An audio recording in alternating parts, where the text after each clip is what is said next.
Disasters don't just happen. They're triggered by a chain of critical events. Unravel the fateful decisions in those final seconds from disaster.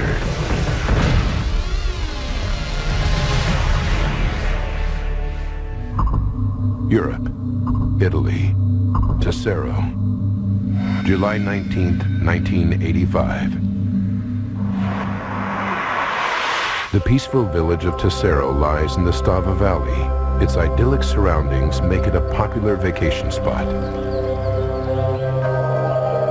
Today, visitors and locals alike are out enjoying the sunshine. 12:10 p.m. Umberto and Clemente de Florian are helping their father Lucio with his carpentry business. It was a typical summer's day. I was 15 years old, and me and my brother were going to do some work for our family business, owned by my father. They load their van and head up Stava Valley Road. 12:15 p.m. Back in Tesoro, Alma Treadle is home from work, serving the lunch that her mother prepared for the family. That day I came back. The table was laid. Everything was ready to eat. 12:20 p.m. 20-year-old Lucia Morandini is helping her father Mario in his sports shop. That day I thought that seeing as a new supply of stock had just arrived, I'd choose a present for my father, because it was his birthday in a couple of days' time. It's a perfect day in the Southern Alps. But further up the mountain, there is something that makes the Stava Valley far from normal. Since the discovery of rich mineral deposits in the 16th century, Prestival Mountain has been mined. Local residents coexist with the mining companies who work the mountain for fluorite, a valuable chemical substance.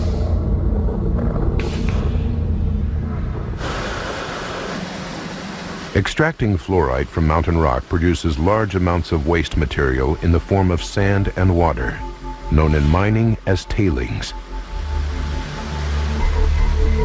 It's also the name given to the massive dams where the tailings are filtered off and collected. There are two of these tailings dams in the Stava Valley, one built above the other. 12:22 p.m. Umberto, Clemente, and their father Lucio are driving up the road from Tesoro straight towards the dams. I remember that my father was singing because the next day was the 25th anniversary of the Tesoro Choir.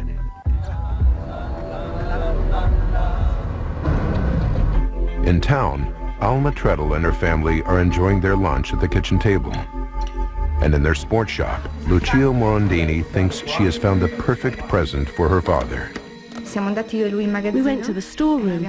We opened the boxes and took out all the clothes. There was a nice tracksuit that I wanted him to try on. Over the years, the 100-foot-high tailings dams have become part of the scenery. Obscured by a dense pine forest, they are largely ignored by the locals. We all knew the dams were there, but we never imagined there would be the slightest danger. Today, all that will change.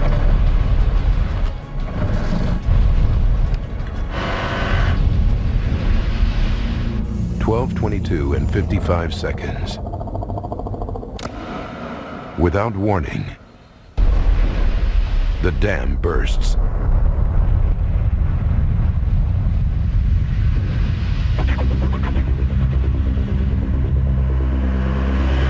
At first, no one knows what it is.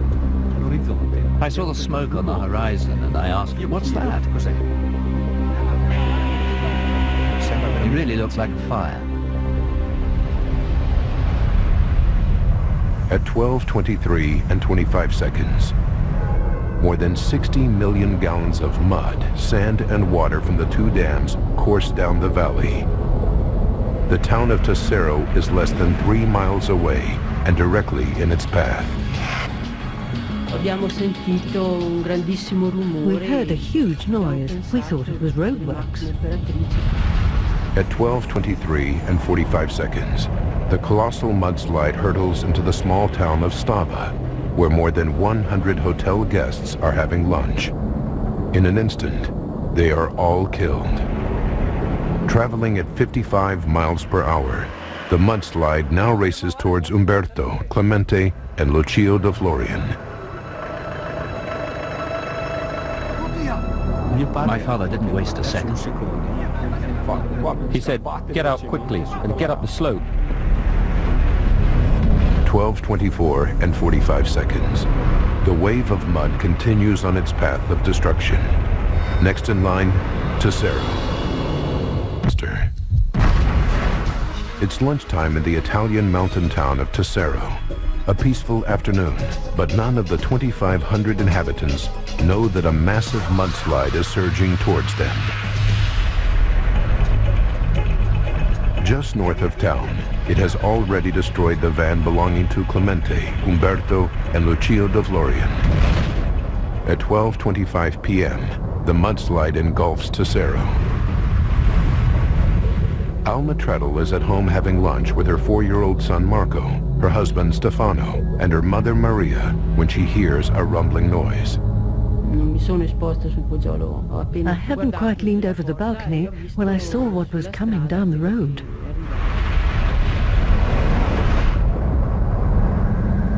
Seconds later, more than 65 million gallons of mud hits Alma Street, destroying 17 of its 25 houses. Further down the street, Lucia Morandini is working in the sports shop with her father.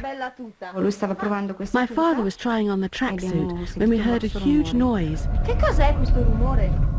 Out of curiosity, I said, "I'll just go and have a look."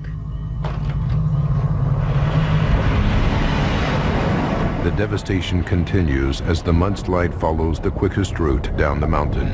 Entire buildings, streets, and forests are wiped out. 12:25 and 44 seconds. The ancient bridge that has stood for 10 centuries is almost completely destroyed. Finally, 40 seconds later, it's over. The mud crashes into the valley floor, where at last it loses momentum and flows into the Avisio River. The catastrophe lasts just 3.5 minutes, but it leaves more than 3 miles of chaos in its wake. The beautiful Stava Valley has been reduced to a wasteland. Clemente de Florian narrowly escapes the mudslide by running uphill. I stopped and turned around. There was nothing left. Absolute silence. Not even a bird or a fly. Nothing. Their van is totally wrecked, submerged in mud more than 160 feet from where they left it. Clemente frantically searches for his brother and father. I heard my brother's voice calling me, and I just saw his face sticking out of the mud. I couldn't move because I was completely covered in mud. Then I saw my brother and called out to him. So I started to scrape some of the mud off him, and he immediately said, "Where's Dad?" Meanwhile, about 300 feet away, local sculptor Giuseppe Mick sees the destruction from his workshop window and races to the scene. He's one of the first rescuers to get there. I saw a figure, a human figure lying, hugging a tree. When it spoke, I went closer. I recognized by the voice that it was Alma Trete. The force of the mudslide catapults Alma over her first floor balcony, and Giuseppe finds her nearly 1,000 feet from where her home used to be. I had no idea where I was. I could just feel grass below me, and I didn't know what was happening. Giuseppe and his friends make a stretcher out of Alma's jacket. They carry her to safer ground and a waiting ambulance. Lucia Morandini is completely buried in the mud and wreckage of what used to be her father's sports shop. Only a small gap in the debris allows her to breathe and stay alive. I was scared I would suffocate, or die of thirst, or hunger, a very slow death, and that I would prefer to end it quickly. But I couldn't even do that. I couldn't move at all. Luckily, people hear Lucia's cries for help and dig her out of the mud. She's rushed to an ambulance and taken to the hospital. 1 p.m. Just half an hour after the accident, local firefighters, Alpine Rescue, and police are on the scene. In all, 7,000 rescuers take part in the recovery operation. A fleet of 19 helicopters and 26 ambulances are on standby, ready to carry survivors to the hospital. Unfortunately, out of the 281 missing, only 13 people are pulled out alive. Umberto De Florian, Lucia Morandini, and Alma Treadle are 3 of those 13. While they're treated for trauma and broken bones, rescuers continue to search through the rubble for their families. I kept asking after my son, my mother, and my husband. But they wouldn't tell me anything. 89 men, 120 women, and 59 children perish in the mudslide. A total of 268 lives lost. Alma's husband, Stefano, her mother, Maria, and her 4-year-old son, Marco, are among them. Lucia's father, Mario, and Umberto's father, Lucio, also perish. It's one of the worst dam bursts in history. After 3 weeks, the rescue operation is over. The town of Tesero is in shock, and Italy as a whole feels a deep sense of loss. Not 1, but 2 dams have burst, and finding out why is a national priority. What caused the 2 dams to break and unleash 47 million gallons of mud on the Stava Valley? Now we rewind the events of that fateful day and go deep into the investigation to reveal what really happened. Advanced computer simulation will go where no camera can, into the heart of the disaster zone. On the day of the tragedy, the regional court launches an inquiry to determine the exact events leading up to the disaster. The investigation team is complete with mudslide experts. Using their data, we can now piece together the chain of events to find out what really caused this terrible tragedy. The immediate focus is on the 2 dams. What caused them to burst? Early claims are that the trigger was a natural phenomenon.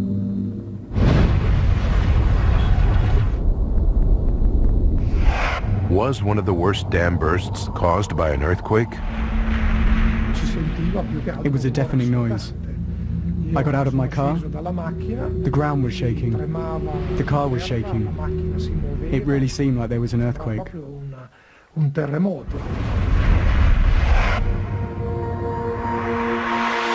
Mudslide expert Professor Richard Chandler was a consultant for the accident inquiry. The foothills of the Alps, where Stava is, are an earthquake area.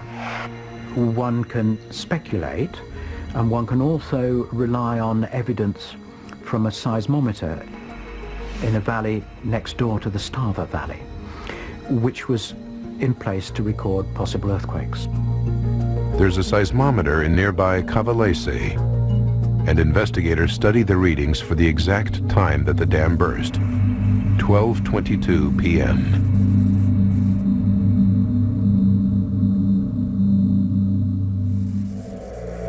Amazingly, it shows a substantial tremor, followed by another large spike 30 seconds later.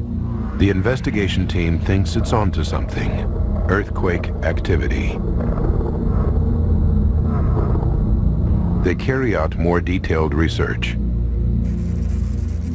Other seismometers in the region barely register the tremor, if at all. This is highly unusual. It means that the tremors were very localized, too localized to be an earthquake. The dam bursts could not have been caused by an earthquake. Investigators need a new lead. They know that the Southern Alps are an abundant source of minerals. The region is dotted with mines, and the standard practice for exposing a new rock face is to blast it.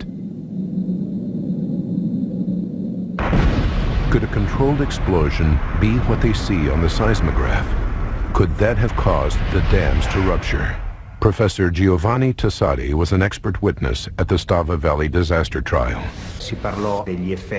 There were discussions about the effects of explosions being carried out at nearby mines that could have been transmitted to the area and could have been the trigger of the collapse. To test this theory, the investigation team tries something unique. They set up controlled explosion in 3 mines within a 3-mile radius of Stava to see if such a blast could have been the culprit. Explosive experts detonate the dynamite.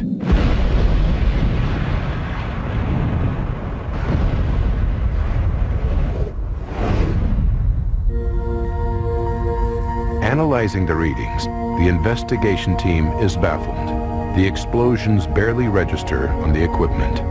These seismographs look nothing like the one recorded on the day of the accident.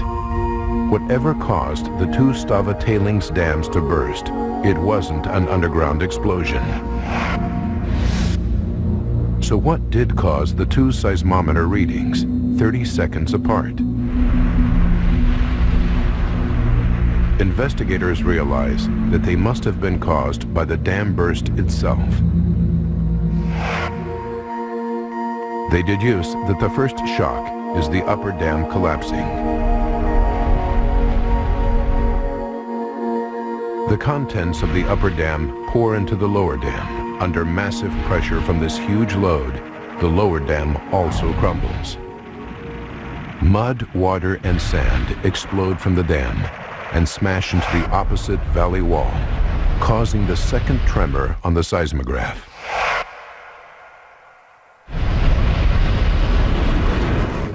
Investigators now know how the dams gave way. Their next task is to find out why. If external factors like an earthquake or an explosion were not the trigger, it must have been internal. Something inside one of the dams caused the collapse. And since the upper dam collapsed first, it becomes the new focus of the investigation. Tailings dams are widely used in the mining world.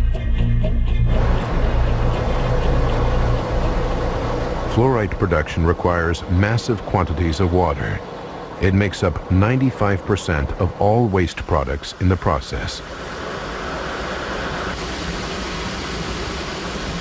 A huge machine called a hydrocyclone then separates the sand from the water. Sand builds up into the wall of the dam. The hydrocyclone pumps the water into the center of the dam, creating a reservoir. The safety of the structure relies on the outer wall of the dam, which remains dry and solid, as the liquid in the middle slowly drains out through massive pipes.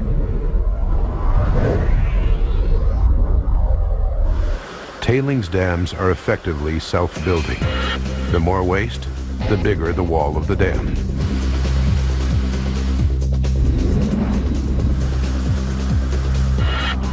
The 2 dams at Stava grew from ground level to over 80 feet high in 2 decades, dwarfing the buildings around them. Although not unusual for tailings dams, investigators decide to look into their design. The investigation finds that the mining company has kept detailed records of their upkeep of the 2 dams. They examine them and make a breakthrough.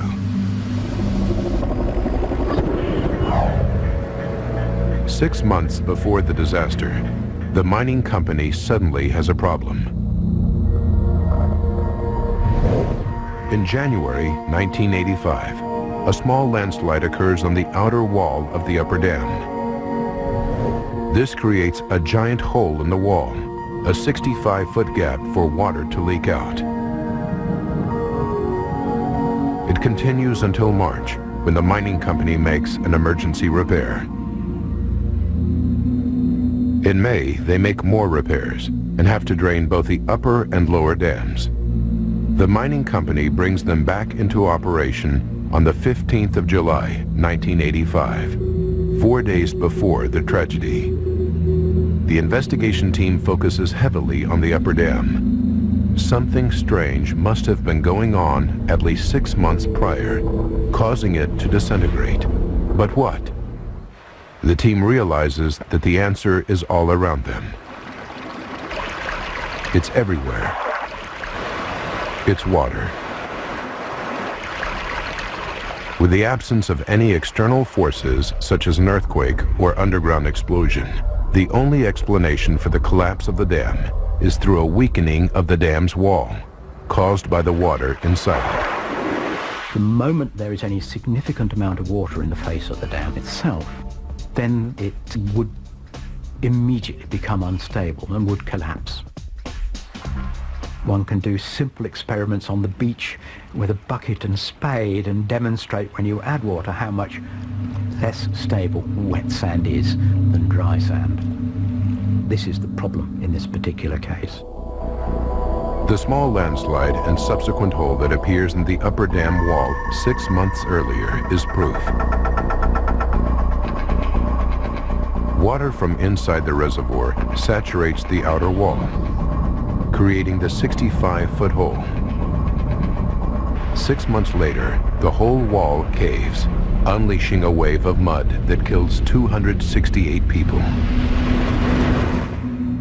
But the mystery is far from over.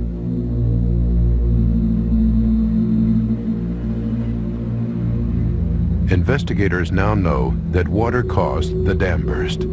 But how did it penetrate the outer wall? What was the final trigger? A dam burst in Italy unleashes more than 66 million gallons of water and mud, which tear through the valley below. 268 people perish. Now, using advanced computer graphics based on accident reports, we go deep into the investigation to unravel the tragic chain of events. The dam burst triggers when 2 tailings dams, huge reservoirs containing wastewater from a mining process, collapse.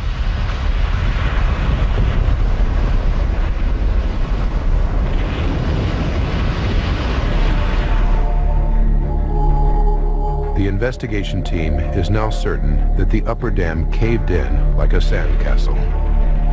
But it's not supposed to work this way. A pipe should drain excess wastewater before it reaches critical volume. Too much water pressure, and the water is forced into the wall, causing it to crumble.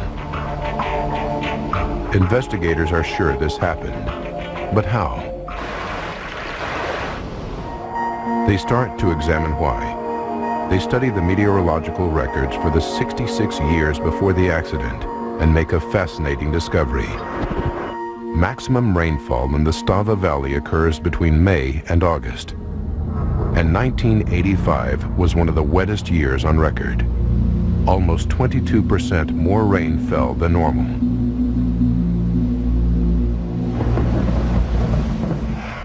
It's a good lead for the investigation team, who's sure that the record rainfall played a part in raising the volume of water.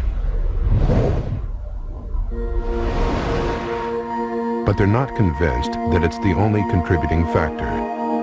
They know that the dams must be designed to deal with something as foreseeable as heavy rain, so they look into other reasons for a dramatic rise in water levels.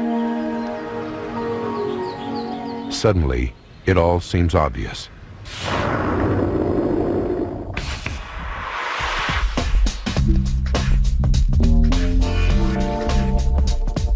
Every year, the neighboring ski resort of Latimar attracts thousands of skiers and snowboarders to its snow-capped mountains. The winter before the accident had been a particularly good one for skiing.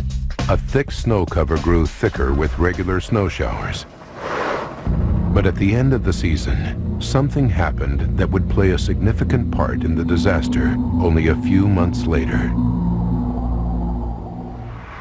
In the spring in the Alps, the snow that fell during the winter melts, and melts relatively rapidly in the course of a few weeks. Investigators calculate that the water levels produced by the thaw that year were higher than average.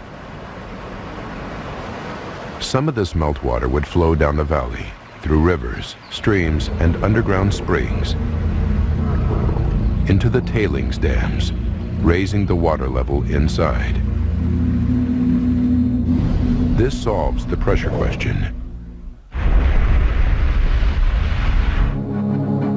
But investigators can't believe that increased rainfall and melting snow alone are responsible for such a catastrophic failure. The first time the upper dam sprung a leak was in January, before the rain and snow could have played a part. Investigators desperately need a new lead. They now concentrate on the heart of the accident, the wrecked dams themselves. The breach in the upper dam wall is clearly visible, but the lower dam and reservoir are totally destroyed. The investigation team calls in heavy machinery to clear the site, and they begin the arduous task of sifting through the ruins of the dams in search of a clue. After searching through 360,000 tons of mud, silt, and rubble in the remains of the upper dam, they find one. It's the drainage pipe, and it's broken. Now they're onto something. They take a closer look at the pipe. Crucially, it shows signs of an earlier repair. A length of the pipe was replaced. But over the years since the repair, the weight of mining waste or tailings placed on top of it has caused it to sag.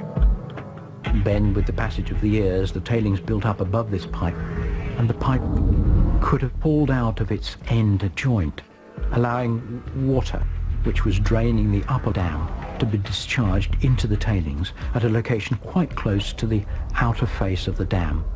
Eventually, it would have pulled free from its anchor points, leaving gaps and rendering the pipe useless.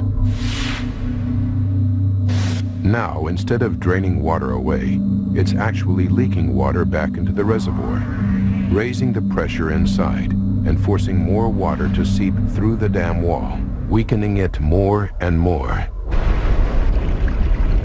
But when did the leak from this pipe reach critical levels? Investigators realized that the emergency repairs done just 2 months before the accident are to blame. To carry out the repairs, the mining company had to empty each reservoir. As the water was drained out, the pipe could have bent further out of shape, causing bigger gaps to appear. Then, 3 weeks before the dam bursts, the reservoirs were refilled. 4 days before, mining begins again. Waste tailings are pumped into the dam, but the broken pipe can't drain away excess water. And now rainfall and meltwater are at peak levels. The pressure against the walls from these combined sources of water is too much for the dam to contain, and the water inside the reservoir forces its way out. It takes the path of least resistance, through the outer wall of the dam. Stable only when dry, this wall becomes saturated by the fluid seeping into it. The stability of the dams at Stava required that the water was kept away from the outer slope of the dam. If any water got anywhere near the outer slope of the dam, it was inherently going to collapse. Finally, something has to give. The wall of the upper dam collapses, releasing 360,000 tons of sand and water, which surge down the valley, destroying everything.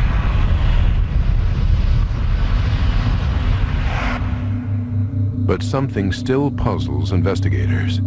They've rarely seen devastation on this scale. It's hard to imagine. 268 people die. 3 hotels, 6 factories, and 53 houses disappear.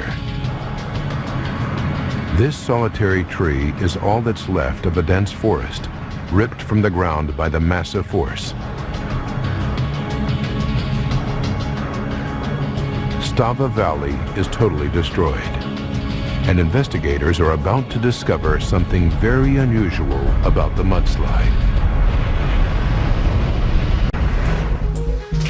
A catastrophic dam burst in the mountains of northern Italy unleashes 66 million gallons of mud and water, drowning the valley below. As investigators pore over eyewitness testimonies, they begin to realize there's something very unusual about the destructive power of this mudslide. There were trees and soil flying through the air, even the roof of a house. It would be impossible to get out of the whale.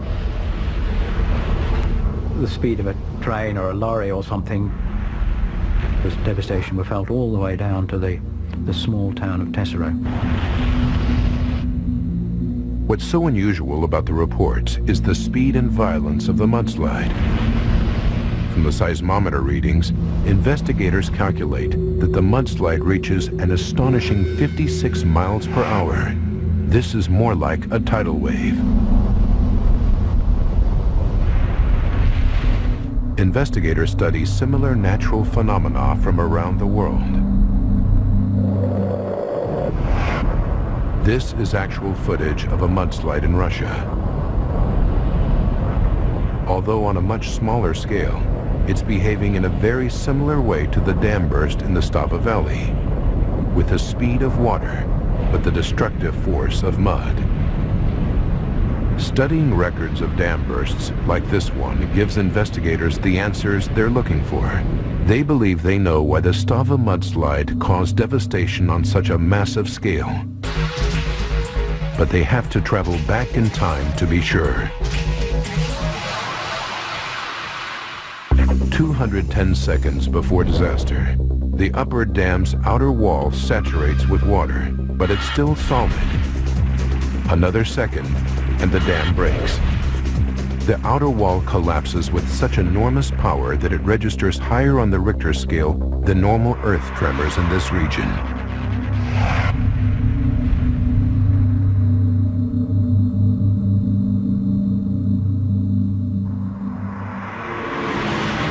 This 1950s footage of a real earthquake in Japan shows what happens to the ground when a shock wave is so powerful that the solid earth acts just like a liquid. It's called liquefaction. Liquefaction occurs when water under high pressure enters a solid structure made up of grains, like sand, forcing them apart. They become suspended in the water, making a very dense liquid, almost twice the density of water, but with all its fluid properties. It is exactly what happens when the upper dam collapses in Stava. As the outer shell disappeared down the slope, the tailings behind no longer had any support, and they become suspended in the water that surrounds them. You finish up with a high concentration of quite heavy particles suspended in the water. So it's like a double density material. And this liquefies, turns into a fluid, and flows down the slope.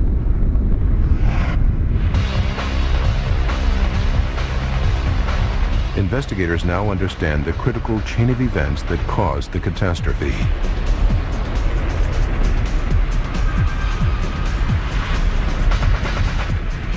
"209 seconds.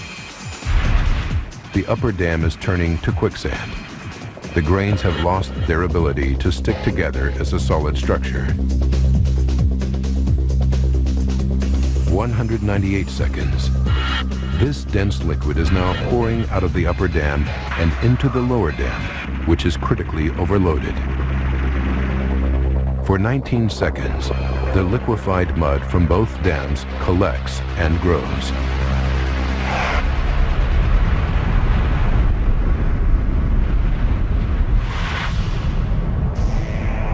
As the dams disintegrate, they throw enormous clouds of dust high into the air. It looked like smoke to Umberto, Clemente, and their father Lucio. It really looked like a fire. 179 seconds left. The lower dam reaches bursting point. It collapses, unleashing the liquefied tailings.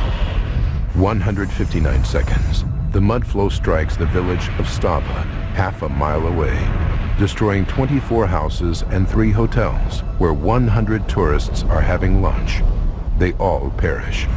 99 seconds remain. The mud wave hits the northern reaches of the town of Tesoro. Umberto and Clemente are in their father's van driving up the valley road. My father didn't waste a second. He said, "Get out quickly and get up the slope." Umberto and Clemente escape, but the vicious wave kills their father, Lucio.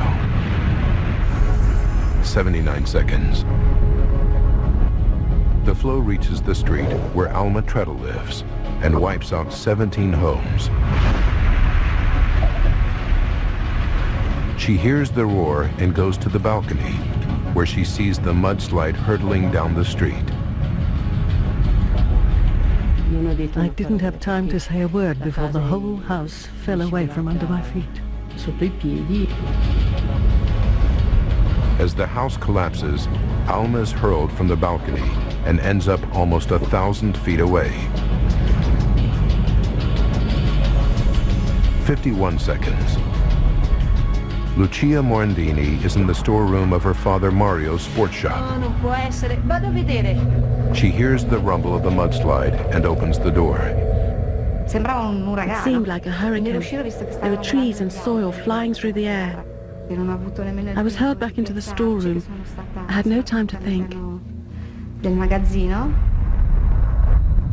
What feels like a hurricane to Lucia is the blast wave that precedes the mudslide all the way down the valley. Powerful enough to destroy buildings and uproot trees, it looks like a whitish cloud made up of fine sand from the tailings dams. An eyewitness in Tesoro took this photo. 40 seconds left. The mudslide slams into the ancient bridge of Tesoro. The wave of mud is so deep that some of it crashes over the 100-foot-high bridge.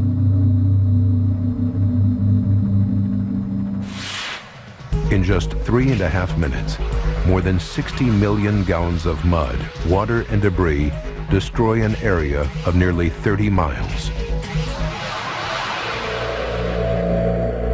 Tailings dams operate all over the world. Are thousands of people at risk?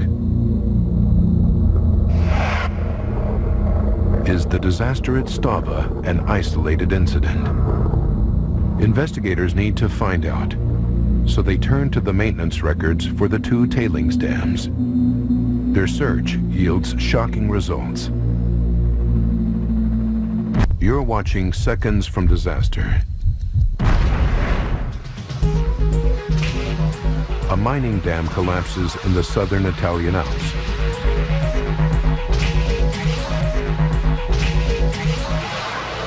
Now investigators are scouring through maintenance records to find out if the company in charge regularly monitors its stability.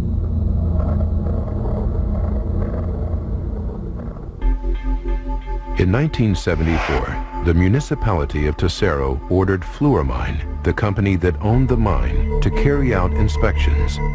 Results of the tests showed that the slope angle of the upper dam was exceptionally high, and its instability was nearing danger levels. The engineer who carried out these tests was surprised that they had not collapsed earlier.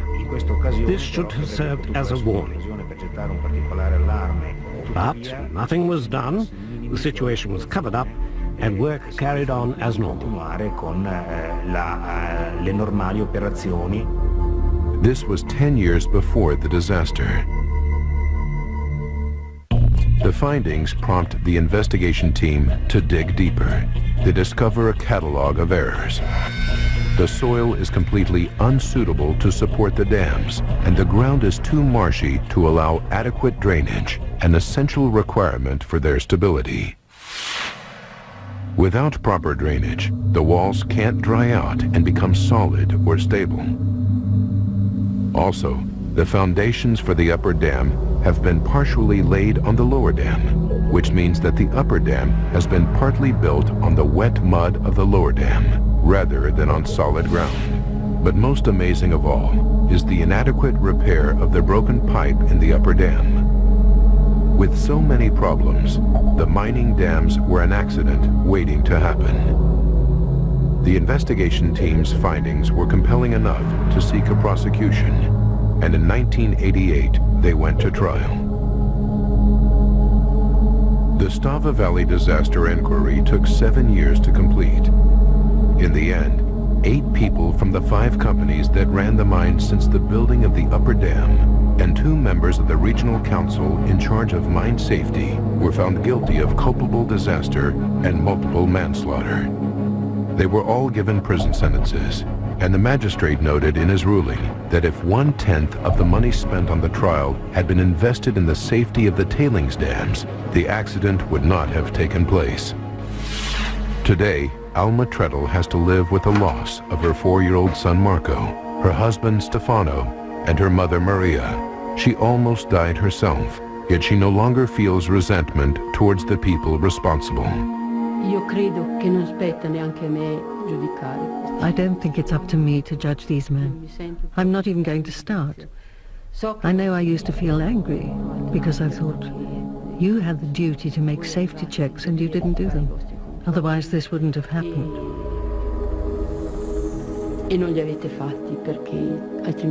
But, you know, feeling resentment for the rest of your life towards these people, you just end up feeling bad yourself. So I said to God, I leave them to you. I leave them in your hands. After the disaster, Clemente de Florian took over his father's carpentry business. His brother Umberto, transformed by the events of the trial surrounding the disaster, became a lawyer.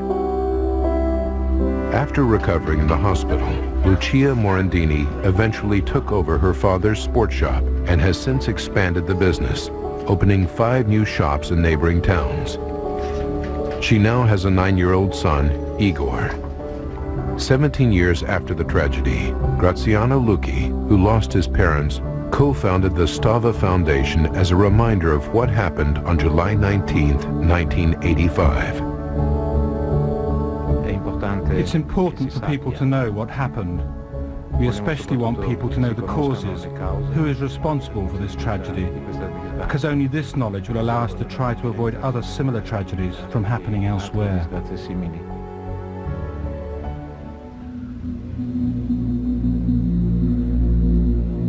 But the warnings have not been heeded. Although the safety laws surrounding tailings dams were improved in Italy, lessons are still to be learned elsewhere in the aftermath of the Stava trial.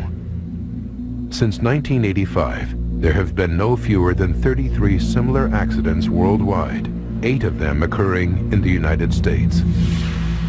In Stava, the mine never reopened after the tragedy, but following extensive restoration, the valley has regained its former beauty. The tourists have come back, and the locals have helped each other rebuild their community and return to a peaceful, idyllic way of life.